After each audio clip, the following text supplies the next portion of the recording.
This conference will now be recorded. All right, welcome to the April 20th South Whitehall Township Planning Commission meeting. Everyone please stand for the Pledge of Allegiance.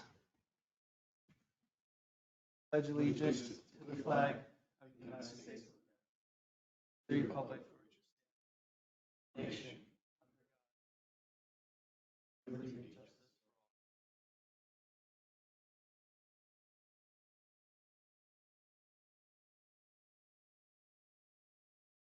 Mr. Adams, would you like to do the roll call?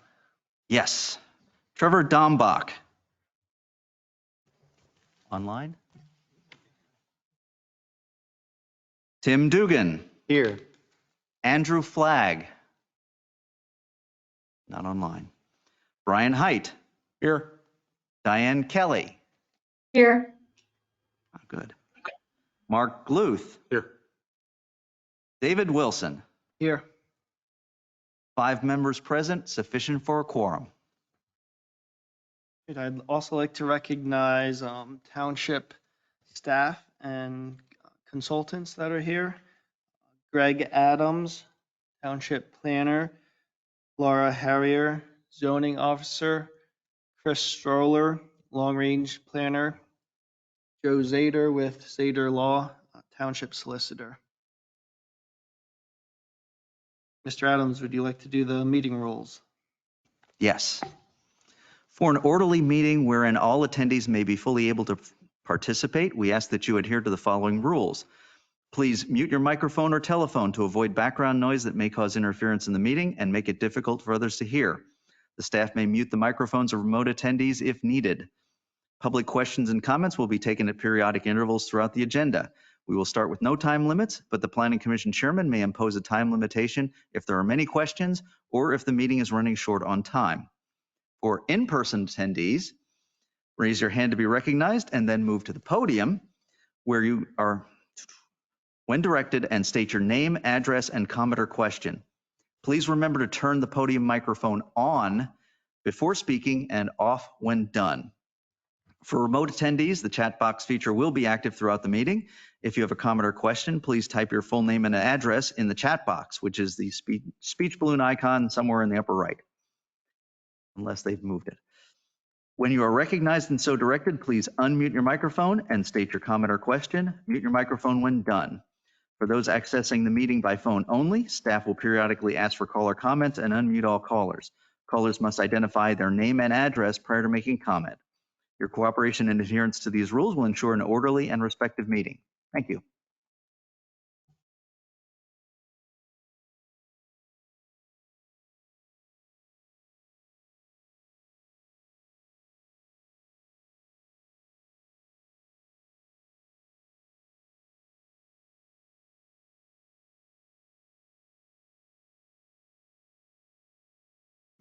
Are we signifying when people are remote or not on the minutes?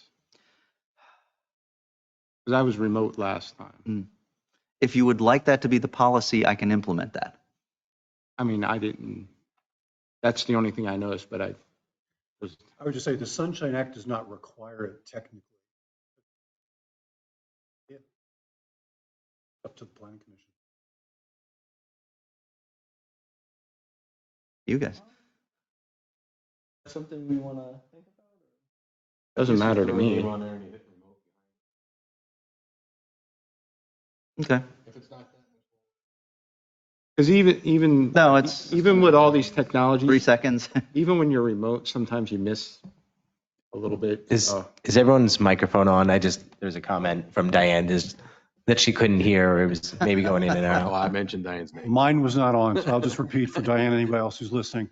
I said that the requirement does not exist under the Sunshine Act to specify for a Planning Commission member whether he or she is remote or in person. But certainly it's an option if the Planning Commission likes that idea, and it's probably not a hard thing to do, and it makes the record clear.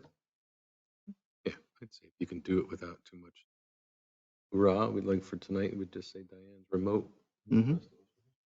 Sure. And I would just for further clarity note that what I just said relates to the Planning Commission. It would be a different rule for the Board of Commissioners.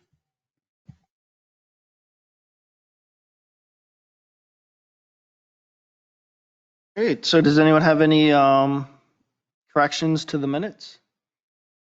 I had brought it up to Greg earlier, just that they were still listing me as secretary, and Yes. I found Got voted out. I want to be a secretary.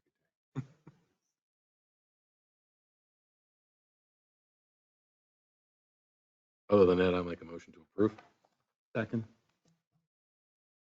We do roll call. Who seconded? Okay. Here we go. Tim Dugan, Aye. Brian Height, Aye. Diane Kelly, Aye. Mark Luth, Aye. David Wilson. Aye. Motion passes 5-0.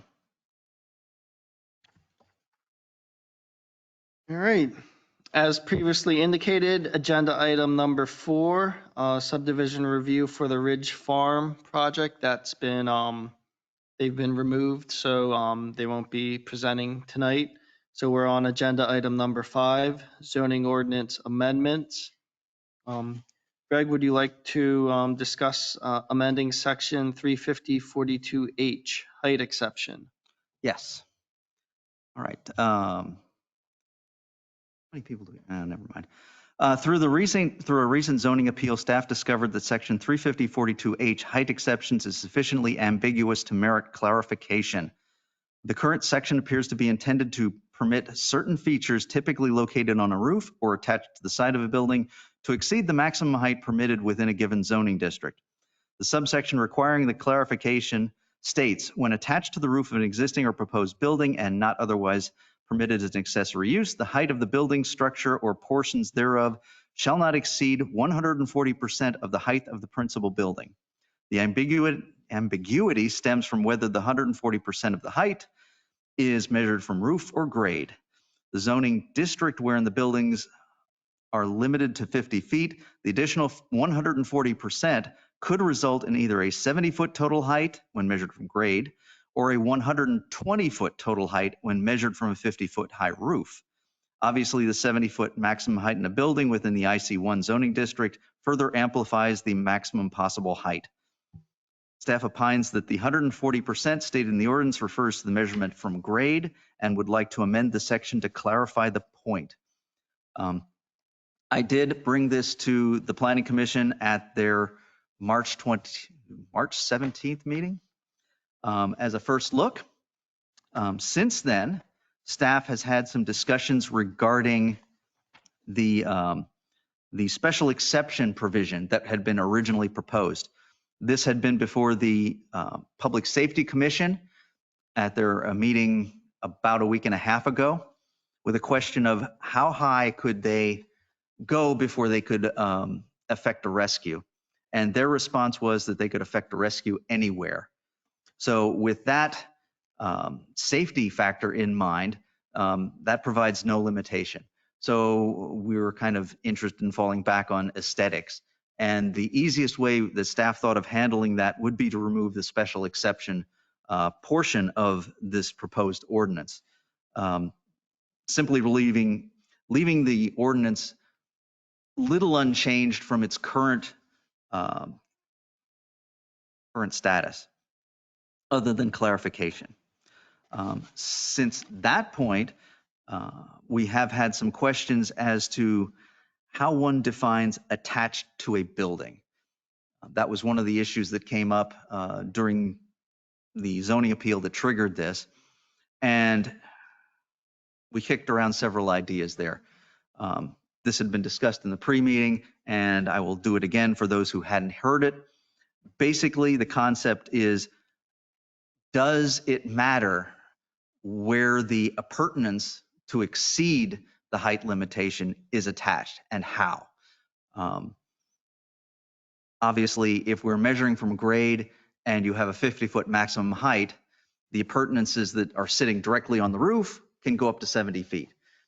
If they're attached to the side of the building and only superficially attached, say some flashing or something like along those lines, is that significantly different result than something that is structurally attached to the building? And if the building collapses, the appurtenance also collapses.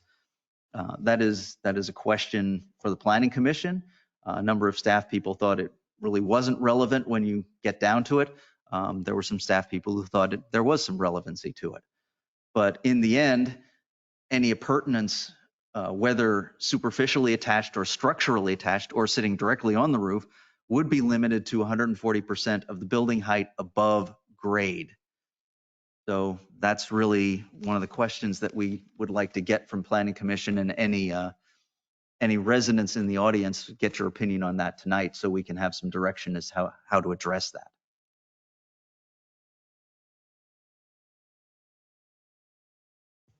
Greg, just a question for clarification. You've mentioned structurally attached, you've mentioned superficially attached. There are a few of the appurtenances listed in proposed section H1A that could be detached entirely. And is it your intent, your thought that whatever provision is decided on eventually would apply to those too? Or do you think that distinction needs to be made? Yes, absolutely. I believe that if there is absolutely no contact to a building with something like this, then whatever that structure is would still have to adhere to this section. So, for example, if a clock tower was a freestanding clock tower near but not physically attached in any way to a building in a 50-foot height maximum height zoning district, that clock tower obviously would be limited, since it's a structure, to 50 feet. Now, if the portion above 50 feet, the appurtenance, according to, as we would call it here, was typically not occupied and only used for mechanical purposes, that could continue up to 140% above grade or 70 feet. However, this ordinance also states that the portions that do go above the maximum height have to be no more than 25% of the width of the building and 25% of the depth of the building, plus they need to be set back from an adjoining property line that height. So you would see perhaps a clock tower that would go up to 50% at full, and then above any portion above that would have to be reduced down to 25% of the width, 25% of the depth, and still be greater than the height away from an adjoining property line. So in a sense, this would still apply. Yeah, so I think the question is,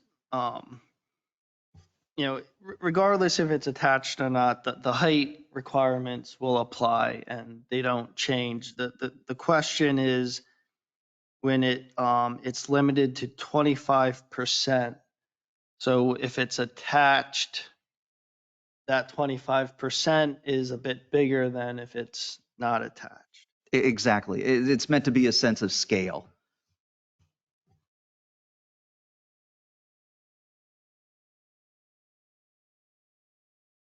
Any comments with the Planning Commission or anyone in the audience or online? I have one. I'm just trying to wrap my mind around it. So I'm going to throw like a question example out. If somebody has an external heating system, it's maybe, we'll just for easy math say it's 10 foot high, the size of that external boiler. What would the limit be on their stovepipe that extends from that? Is that considered an exception in this? Can it only be 40% higher? Are there other codes and regulations that apply? Maybe that's a poor example. I'm just. No, I believe what you're asking, if they have the vent pipes are actually listed here, I think as well. Again, we would measure it from the grade. Anything that's exactly what we would do. We would measure from the grade, whatever the height is in that district, using the 50 feet, and then they would get the extra amount above that. I mean, I'm not sure if that answers your question. I think for that, so for example, if the boiler is 10 feet above and then you want to attach a pipe to that, you're still limited. If, for example, you're in a zoning district that the maximum height is 50 feet, that pipe can go up 40 feet above the 10 and still be under the 50-foot limit. So If you wanted to go to 52 feet, for example, to exceed the maximum height, then I believe you could do it 140% of the building above grade. It sounds like, which would then limit you to 14 feet above grade. So they still fall within the height limitations for that zoning Correct. district. Correct. Yeah, basically for a 10-foot structure, you would be limited to the height limitation of the district. Yeah, because you simply don't have enough at 40% more to go over that. Right, and once that is exceeded, the height within that district, then that's when the exception rule would apply. So, yeah, so if they were in a 35-foot height restriction and they wanted to put a 40-foot pipe on top of their 10-foot to elevate the smoke, to disperse it, let's say. Yeah, they would be limited to a 25-foot pipe. 10 plus 25 gives you 35. If I could question that, just so I understand, because as I'm looking at subsection 2A, Romanet 2, the 140% is based upon the maximum permitted height in the zoning district, not the height of the structure itself. So if you're in a district that allows for 50 feet, the 140 takes you up to 70. I would think that if you had a 15-foot high building, your smokestack could still totally go up to 70, not up to the 50. Make sense? Mhm. Okay.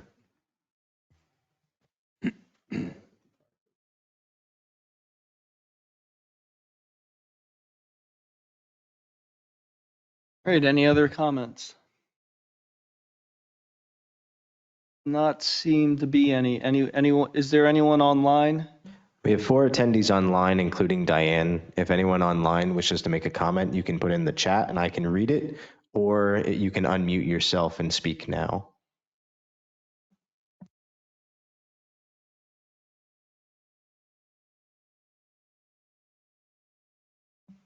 Seems like no comment. Okay.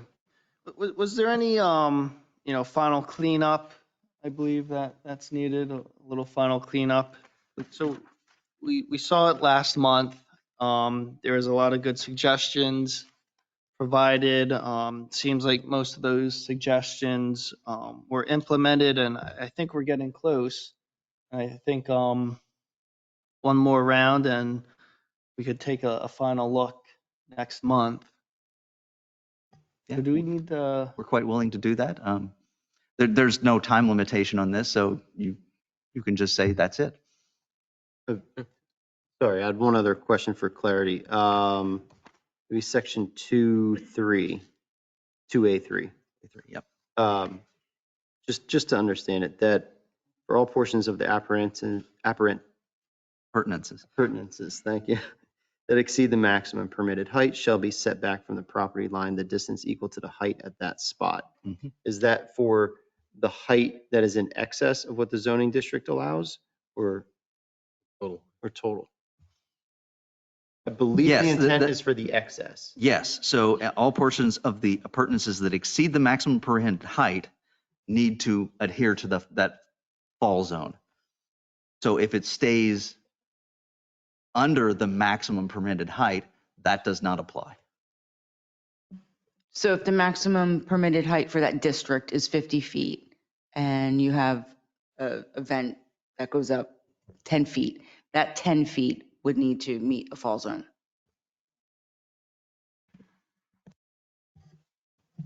One last thing, and I think I brought this up in the pre-meeting, and I'm not exactly sure how I phrased it, but I think we also need to look at non-conforming uses in industrial areas, such as a residential property, structure, house that's grandfathered or non-conforming, that shares a lot line with an industrial building. How high do we think that would impede their view? That's already got a large structure, and now you're going to even go higher. And it could be multiple. It could be Could be. these structures could have 30 of them up there. Mhm. They could look like a castle or something. So Yeah. then you're really affecting the view shed more so than just a normal structure. And I think that was actually the purpose of that 2A III, was because now you're looking at the height cannot exceed the distance from the property line. Mhm. So now if you're at the property line on the ground, you basically are looking a 45-degree angle to the top of whatever appurtenance that is. Further back. Yeah, pushing it further back in the lot. That was the purpose behind that, because I believe that portion does not exist in the current ordinance. Now, if you The know, only thing I would be concerned, and this probably won't happen now that I mention it, but if I don't mention it, it will happen. Let's say there's a warehouse or a self-storage unit in a residential. Let's say the one we just approved by Crest Plaza. mhm. That's 3 stories high. Mhm. And they go up whatever, and they put a whole bunch of these things on top of there. And the residential next door where they live, that house, let's say they can do that within the fall zone or whatever, even though it's really close. I doubt they could do that, but I also don't want these things to interfere with other communications. Let's say they have an old style TV antenna that people are actually doing that because you can get free TV Mhm. if you have a digital antenna, that these things wouldn't block that. I think we need to look at the residential lot line sharing Do aspect. would you, if we proposed a double fall zone when bordering residential uses, I do you think that that's would be, adequate? yeah, kind of what we do with what we did with the trailer, what the zoning hearing board did with the trailer Mhm. parking. They put that buffer zone in the berm, so Yeah, there's a gives them double more buffer relief. required, so it would Yeah. make sense to do a double fall zone. right. Yeah, I think that's a good idea Okay, to we can add that. give some protection to residential lots. Okay. Now, is that residential to non-residential? Yeah. Okay, so if it's a residence that wants to do this, We would follow the same what we have now with if it shares a lot line. If it's across the street, that's a different. right. But if it shares a lot line with a different category of use, Correct. okay. Yeah. Got it. Because we have plenty of residential uses in industrial Commercial, areas. yeah, absolutely. That was We- my only thought. We can Thanks. do that.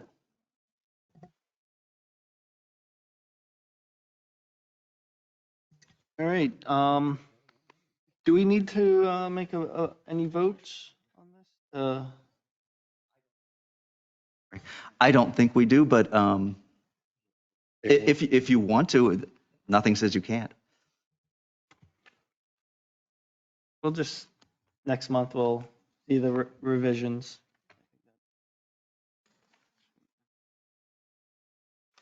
All right. Agenda item 5B. Adding section 350.13F, certificate of use. Mr. Adams, would you like to discuss that? Yes. This is the second of the proposed amendments that were brought to you last month for a first look. So this is your second look at this as well. The background on this is staff has recently become aware of the limitations of the issuance of a certificate of occupancy to require non-building code approvals. The issuance of a CO is required by the statewide building code when the building or structure in question has met the minimum standards of the statewide building code. The issuance of a CO cannot be withheld if the building or structure does not comply with other township regulations or lacks approvals from the township or some other outside agencies. Staff has been searching for a better tool with which compliance may be achieved and has noted that other municipalities have instituted a certificate of use. The CU certifies that a project or building structure is in compliance with the municipal zoning ordinance and all other applicable ordinances, rules, and regulations.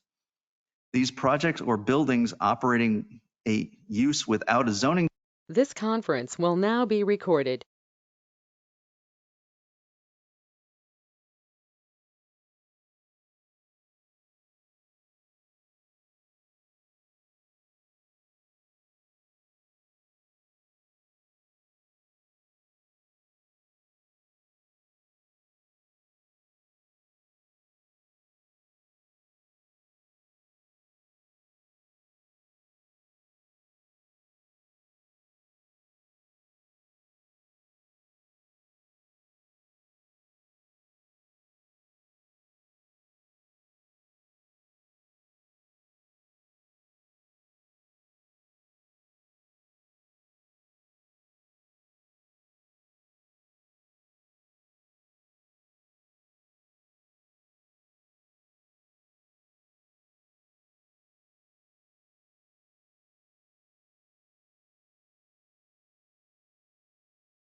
hey, we have the ability to do the enforcement, but hopefully it doesn't come to that. Hopefully it's just more or less just to tie up loose ends, complete the project that was approved through land development and the Board of Commissioners to have a good product, an end product at the end. Yeah, I agree. I think it provides clarity and closure, Right. for whatever project, whoever the person or entity is that's doing that project, to say, all right, not just, all right, we think we're good to go. They actually get their certificate from the township saying, we've abided by and we're in Right. conformity. They have we can move forward. both sets of conditions. Yeah, sure. Yeah, I wouldn't want to burden business owner in the township or developer in the township with something unnecessary. Sounds like to me, the things that we're enforcing are, for the most part, limited to the scope of the work they were supposed to do according to land development. Not that we're adding on something different or out of the ordinary that they have already agreed to or didn't agree to. So I don't have a problem with the way it's written. I think we pointed out last time that if they come in for a zoning permit, they pay the fee for zoning permit. This is part of that. So there is no additional cost associated to this. It can be utilized also as well. It's not just brand new land development plans that come in. We do have existing uses that are out there, buildings that are going to be repurposed. So it helps in all aspects. It's probably really going to be very useful in your non-conforming commercial aspects, because a lot of times we have to take those to zoning hearing board and there's just a lot of follow-up, and it's going to help keep a good history moving forward of those types of scenarios. So I think it's going to help in multiple facets throughout our different projects in the township. There were no public comment or was no public comment?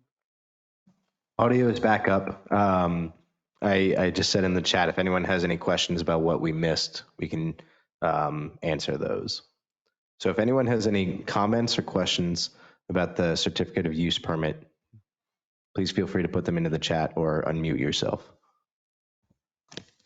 Chris, this is Diane. I only heard the very end of this conversation, these comments. I just heard Laura's comment. And I guess my only comment I would like to add is it sounds like from a zoning officer perspective, she sees that this will be useful and helpful for the township. And certainly if we run into issues where this needs to be amended, either to loosen or add provisions as it is carried out, we certainly have the option to do that.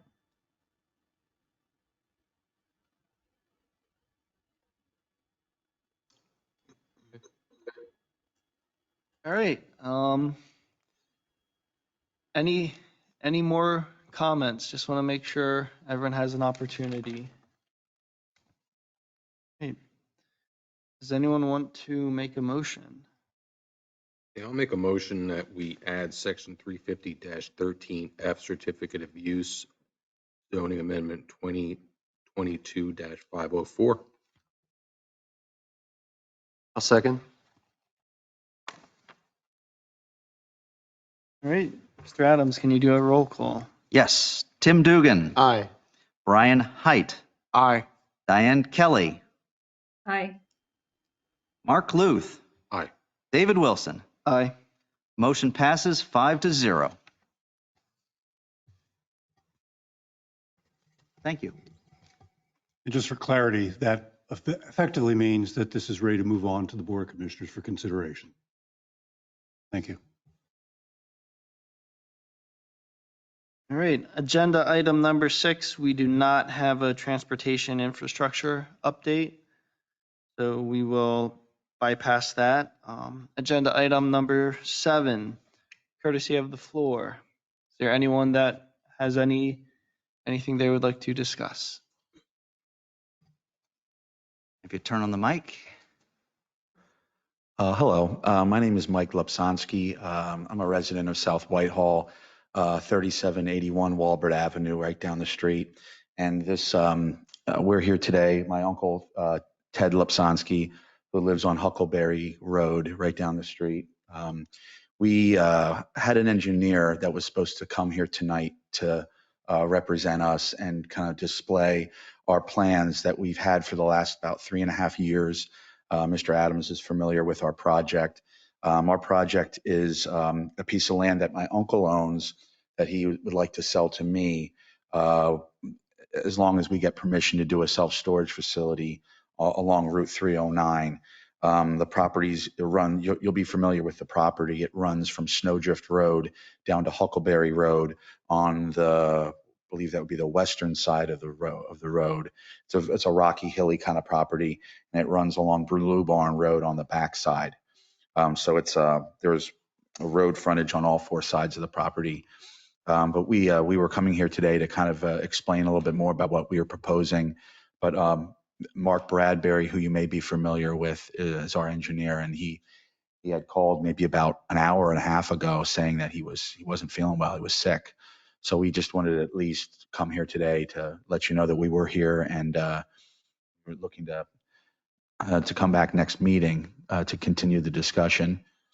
But one good piece of information, and I wanted to show that we have a lot of support from the immediate neighbors for this project. And I know that, living in South Whitehall and my uncle living in South Whitehall, we actually care deeply about this township, and we want to do things that are in the best interest of the township.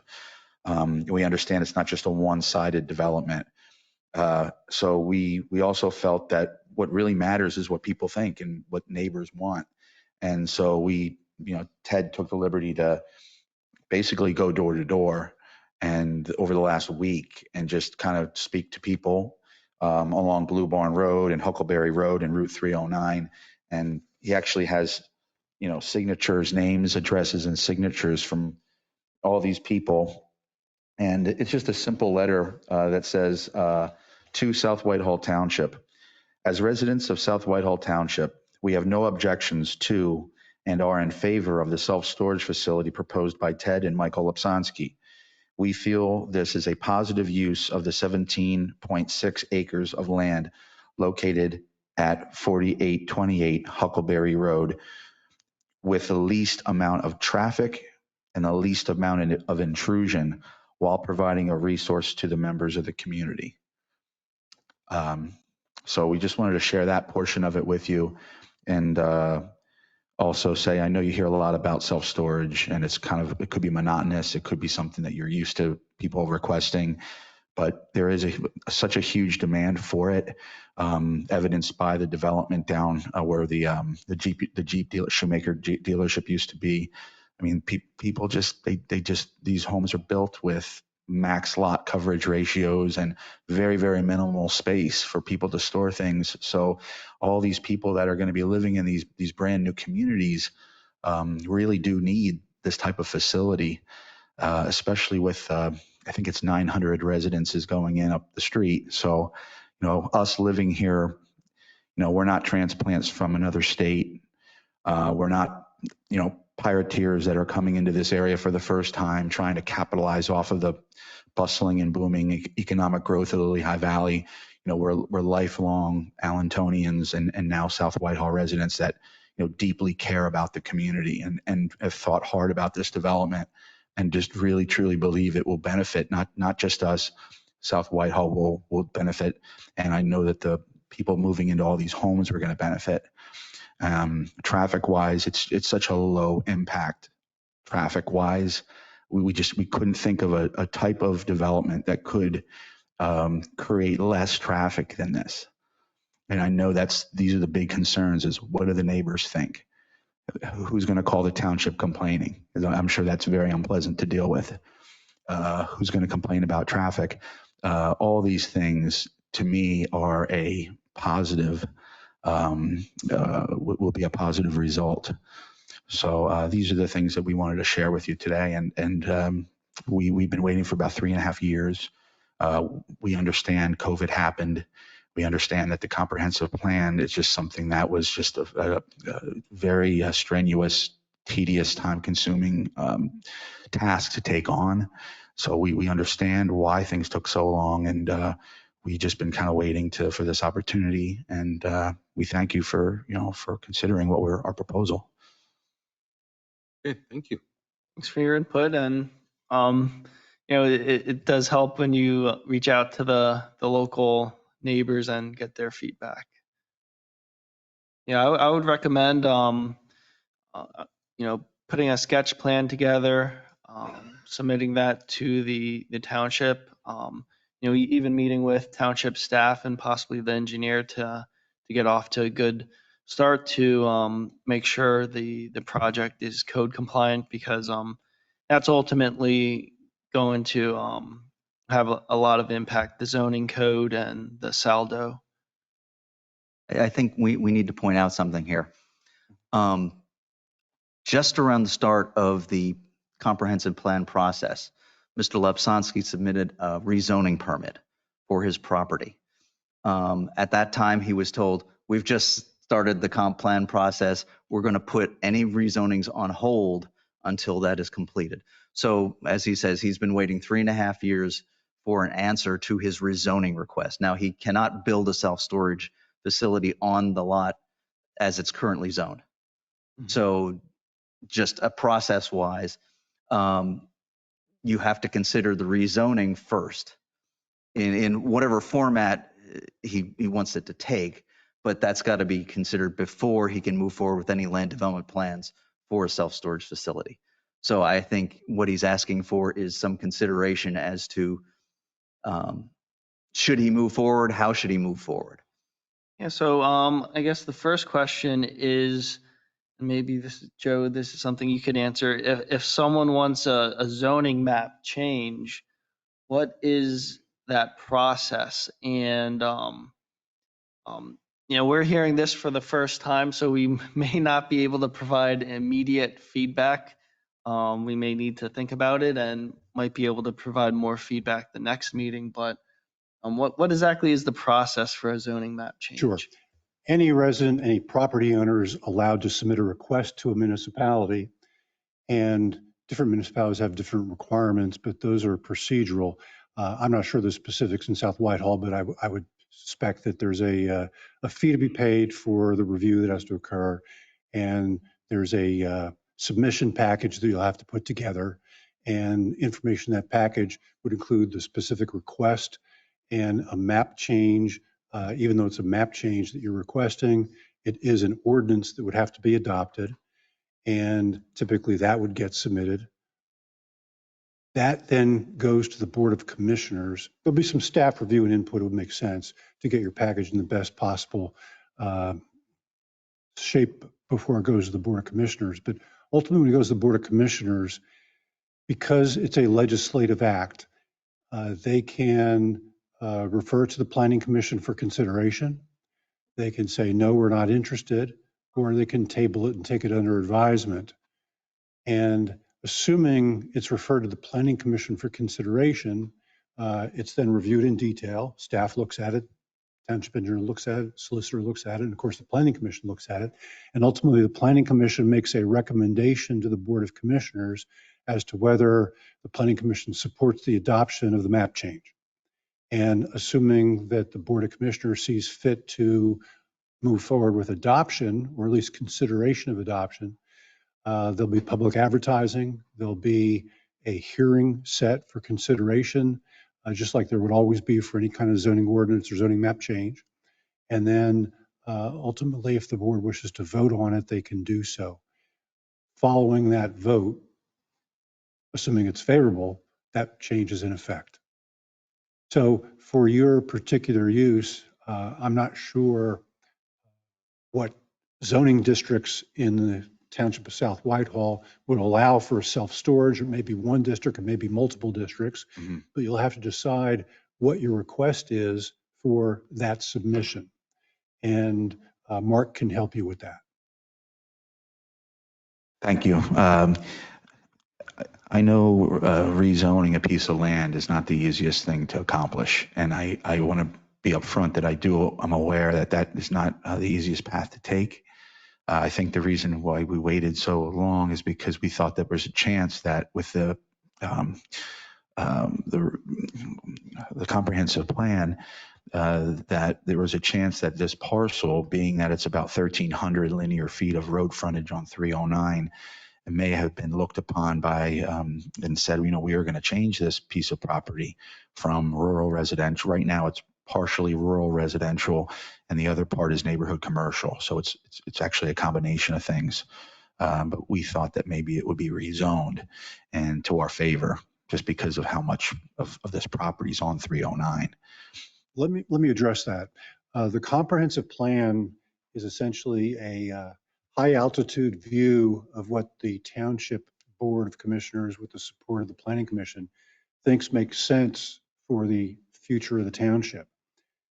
It's a step in the overall land use process, but it's not a rezoning. So I think a key part of your package, if you will, should be looking at the comprehensive plan and see how your property fits in with what the comprehensive plan contains, and try to dovetail your request for zoning map change in a manner that's consistent with the comp plan. I mean, and Mark Bradbury is someone that maybe it's good that he wasn't able to come here tonight, because I think this gives us another 30 days to speak with him and talk about what you just said, and make a decision on really how to present this to the board. Right now, we know what we want to do, but presenting it in the right fashion is probably the next step. I know in other townships, there's provisos in the zoning ordinance that, it's almost like a special permission, not rezoning the actual parcel of land, but keeping it zoned neighborhood commercial and partially rural residential, but getting special permission for this one activity.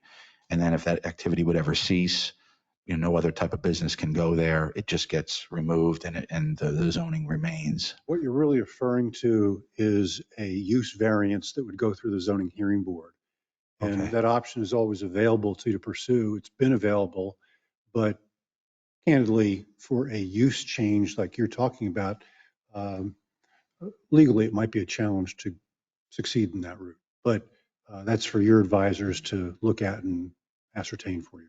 Yeah, I Okay. was going to say, you might want to hire an attorney, a land use attorney, who can help guide you through this. It's a complicated process. You're going to want someone to run your case, create a record going forward that you can use in the future. Or denied. You really need a land use attorney and an engineer working together to make your case to rezone the land. In terms of the comp plan, and I think it would be great to have discussions with staff to see how your proposed rezoning would be matching what the comp plan produced. Okay. Yeah. We wouldn't come to the board with this request if we didn't have so much road frontage on 309 and we had such minimal residential housing in the immediate area. When we looked at those factors, a lot of people would say, you have a very slim chance of getting this approved, I think almost like a shot in the dark. But when you combine the amount of road frontage on 309 and a list of, all these immediate neighbors basically across the street from this that are, happy to see us, sleepy, quiet, pine tree lined, berm lined storage facility. It kind of insulates, and they know that parcel of land is not going to be a lot of houses with a lot of families and cars and noise. It's a sleepy, quiet kind of thing. And I think that's why we kind of were willing to take a chance at this, especially with the amount of people that were in favor of it. And I believe one thing the township, will think about is, I've seen this happen in other municipalities where a zoning change gets approved, and the thought was there was going to be a specific development there, and then you get the zoning change, and the zoning change allows for a lot of different uses, and then after the zoning change is approved, is a completely different use than what was discussed. So I think that will be one of the concerns the township will have, but yeah, it is a process. I would just say from the perspective of me as the solicitor, if the zone that is proposed has that kind of concern, there are some ways to deal with that.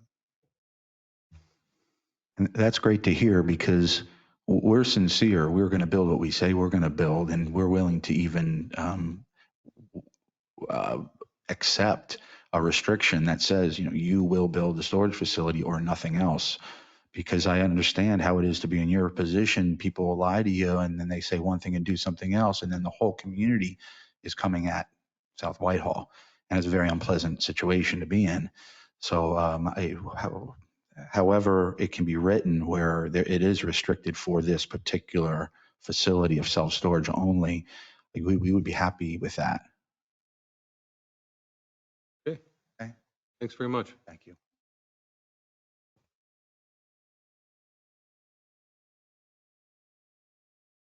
All right. Is there anyone else that would like to share any info courtesy of the floor? Is there anyone online?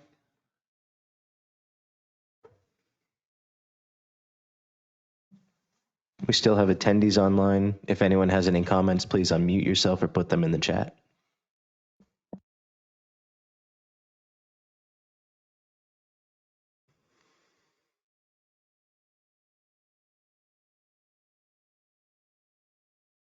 All right. I think that's oh, Mr. Adams. Sorry. Next month's agenda will be another light one. We have one application. It is a sketch plan for Blue Barn Road subdivision, which is residential development focusing on the corners of Blue Barn and Chapman's Road. All right. And that's it. All right. Agenda item number 8, adjournment. Someone like to make a motion? Second. All in favor, say aye. Aye. Aye.